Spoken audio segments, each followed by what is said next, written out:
Oh, what's going on, GameLeapers? It is, of course, the Cheese back at it. Hope you're all having a fab day. And in this video, you will find out the 20 champions affected most by the massive buffs and nerfs thus far in 11.7. And there are some big swingers in here because with each patch, guys, there are a bunch of changes that influence the league meta. So to know which champions you should or shouldn't keep playing for the rest of this patch, stick around for the next 10 minutes or so. Now, I want you to tell me in the comments who you think got affected the most this patch. Was it a nerf that ruined your champion or a red hot buff that put them back into contention? And while you're doing that, it is time for the Cheese to throw in a cheeky plug for the GameLeap website. You see, unlike other sites, guys, we upload fresh daily content. That's right, daily, that is up to date with the meta, so you can stay ahead of the competition this season. So if you want another daily dose of cheese in your life, click on the links in the description or comment section and get signed up. Alright, let's get into it, and we're going to start off with the 10 champions worse off since the 11.7 changes hit. So these champions aren't as strong as they were, and we're starting off with one of two marksmen who got nerfed this patch. So for Tristana, guys, your win rate has dropped almost 1%, since Riot decided to nerf your base attack damage by 2, and it may have seemed as meaningful as early season ranked, but 2 AD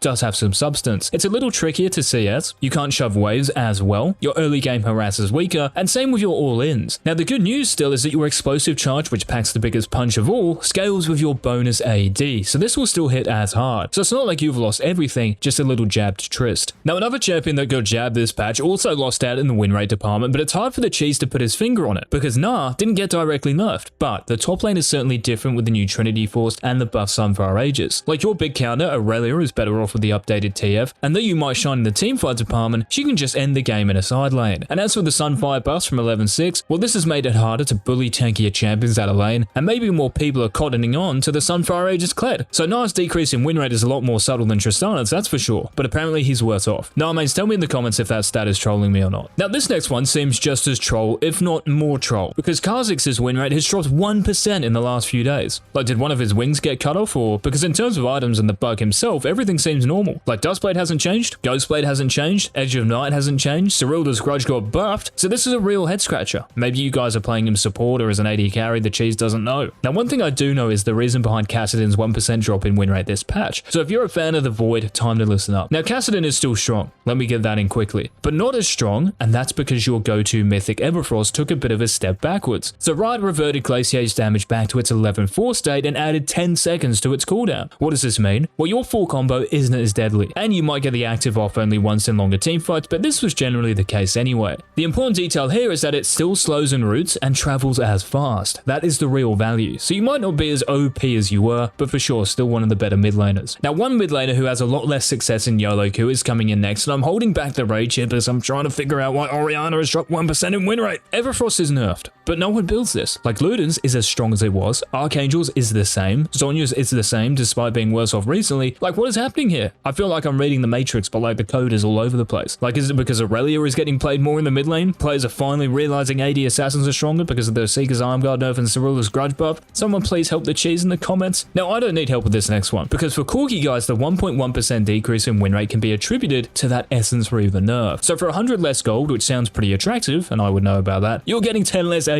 And this is big. We were just talking about how 2 AD for Tristana means a fair bit. Well, multiply that by 5. Hopefully that puts it into perspective. Now, most of your kit scales off bonus AD as well, and this is Corki's real strong point, you know, being able to hit that late game in 1v9. So your carry potential, well, it's just less likely this patch, but you can of course still do it. Now, another Everfrost abuser is coming in next, guys, and this is Phil Hellmuth. I mean Twisted Fate, my bad. I don't think many of you will get that reference, but yeah, the card master won't be drawing many aces, in other words, wins this patch because of the Glaciate revert and nerf. As we all know, TF is one of the most fragile champions in the game, so it's nice that Everfrost now builds out a Kindle gem and gives you more health, but you have less peeling now, meaning enemy assassins and fighters have a bigger window to jump on you and give you a grey screen. Still playable though. Alright, the top 3 champions whose win rate declined the most this patch, guys, here we go. Coming in at number 3, we have a top laner who can be played in the mid lane too, but regardless of this lane versatility, Jayce has dropped close to 2% in win rate this patch. Now, this one is as whack as that Gnar drop. Like, a tank's that unkillable now, you can't bully them enough to win lane in game? Has the Trinity Force update made Camille, Wukong, and Aurelia impossible to play against? Or is it to do with Yorick getting played in almost 4 times as many games? Jayce mains, hit me with that knowledge in the comments. items. Now this next one, guys, I'm about to hit you with the knowledge, so get ready. So Rell mains, you're losing 2% more games this patch, and this is the second biggest drop in the last few days. Now I'm going to be honest, and you guys might feel the same, I'm surprised by this. So Riot nerfed your E stun so it's shorter, and yeah, it doesn't seem that groundbreaking, but apparently it is. This has clearly impacted your all-in and lockdown potential, and I'm not talking about COVID by the way, I'm talking about your ability to chain CC your enemies. So yeah, less setup, less kill threat, 11-7 Rell worse off. Now the champion that has copped it the most since the 11-7 changes hit, guys, well this is funny because this jungler didn't get directly nerfed, but a couple of nerfs to his major items have put Rengar further in the dirt. And I feel sorry for you Rengar mains, I really do, because he was struggling anyway, especially after Riot changed tier map back in the preseason. So the nerf to Essence Reaver we talked about, 10 less AD for a champion like Rengar, who thrives off attack damage, is huge. This affects your clear, your dueling, your one-shot potential, everything. And then we have the nerf to Lord Dominic's Regards. So for 100 extra gold, you're getting 5 less AD.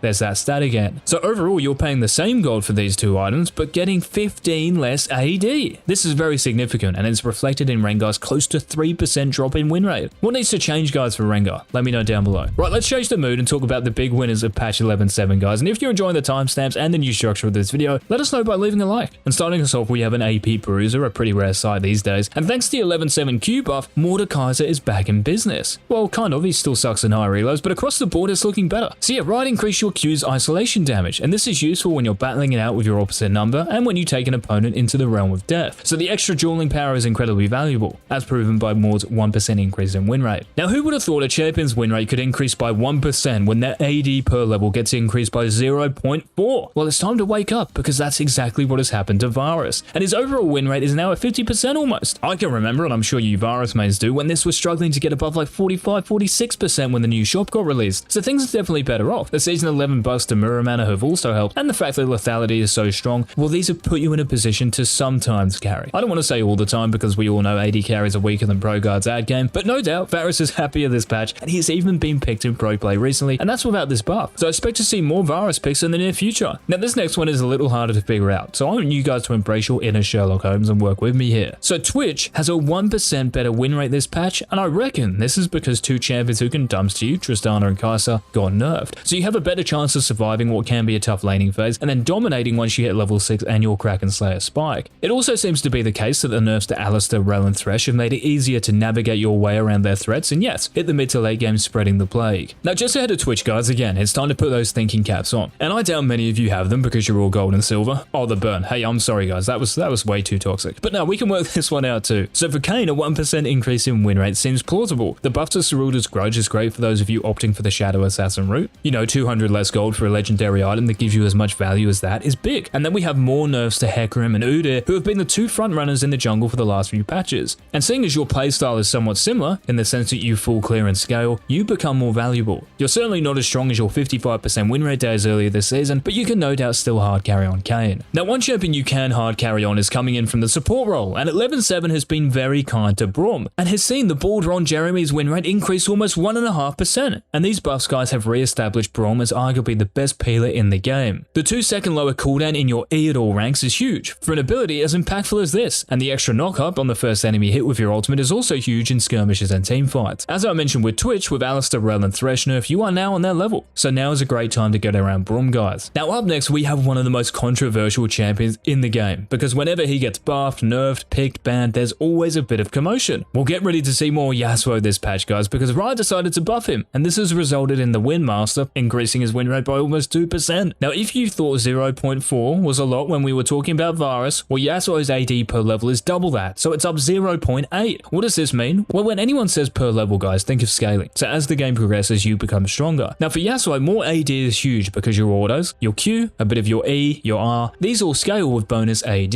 so your fighting is a lot stronger and more people are going to die. Simple as. This buff was to compensate for the Immortal Shield bow changes from 11.6, and it seems to have done a lot more than that. Yasuo mains, can you feel the extra power this patch? Let the cheese know in the comments. Now like Kayn, this next champion used to be the strongest champion not so long ago, and I'm not saying Green SpongeBob is back to that level of strength, but he's for sure a heck of a lot better. In fact, Amumu is currently boasting a 54% win rate overall, and that has gone up almost 2% this patch. Despite having a 40% in high elo, it is apparent that the Sad Mummy is the ultimate low elo stomper, and that is thanks to the Q and E buffs this patch. So your Q costs 20 less mana at each rank, which lets you Q to camps and spam this without worrying about the blue stuff, and then your E's cooldown is down a second at each rank, meaning you get through jungle camps quicker and your skirmishing and team fighting is more of a threat. We also can't forget the 11-6 Sunfire buff, so in the context of the last couple of patches, it's easy to see why the mummy has taken over the Rift. So start taking advantage of these changes, guys, before the balance team bring out the nerf gun. Now, as we get into the 3 champions who benefited most from the 11-7 changes, guys, it is the Cheese's last friendly reminder to get around the GameLeap website. Don't you want to know how to play like Faker, or Doper, or Reckless, or me? Well, I break down games from the best players in the world so you can go out in your games and do exactly the same. And we have a bunch of other challenger players and coaches publishing champion courses and guides on the reg, so join thousands of others and get signed up. Links down below. Alright, now the third champion thanking Riot the most, well, this one is straight up placebo, because Aurelion Sol's win rate has randomly shot up almost 2.5% this patch, despite Everfrost getting nerfed. Now, the Sol is one of the fewest played champs in the game, so the sample space is a lot smaller than most other champions, but still 2.5%, like what? There are so many problems for this Celestial Dragon, and none of these got addressed this patch, so can someone please hit me with an epiphany in the comments? Like, is AD Sol a thing now, or? Now, the second highest win rate change this patch, guys, belongs to a champion from Shurima, who, like Aurelion, didn't get buffed. So how does Azir's win rate go up almost 3% this patch? Is it because the Everfrost nerf gives him a better chance of surviving in lane and in teamfights? It actually would, but 3%. Does the Turbo Chem Tank change mean you're less likely to get caught out by Skarners, Hekarims, and Uders? Does the Essence Reaver nerf mean you're dying less in mid-game teamfights? Did your beak get bigger? To all of you pigeon lovers out there, give me your thoughts in the comments. Now, thankfully, the champion with the highest win rate improvement out of everyone can be understood, guys. And I'm sure you can all guess who this is. So this patch, Riot buffed your preferred mythic, Trinity Force, and also gave your E some massive buffs. So for Yorick mains, it is time to shine with that shovel of yours. Your win rate has gone up almost 3.5% so far. So when you land your E, marked champions will awaken graves during their debuff, and this makes your tougher matchups easier to deal with in particular. Your E's Mistwalkers now deal an attack when they leap to the target, which may not sound like much, but this is a Conqueror stack, a Black Cleaver stack, it's damage output. And finally, your E, if cast out of range, will cast to the max range instead of making you walk up. Now, throw in the Trinity Force buffs as well, guys, and the Serylda's Grudge buff too, Yorick is proving to be not just one of the best top laners, but one of the best champions, if not the best, in the entire game. So those were the 20 champions affected most by the 11-7 patch, guys. And before the cheese departs, make sure to hit that sub button and the bell so you don't miss tomorrow's upload. And until then,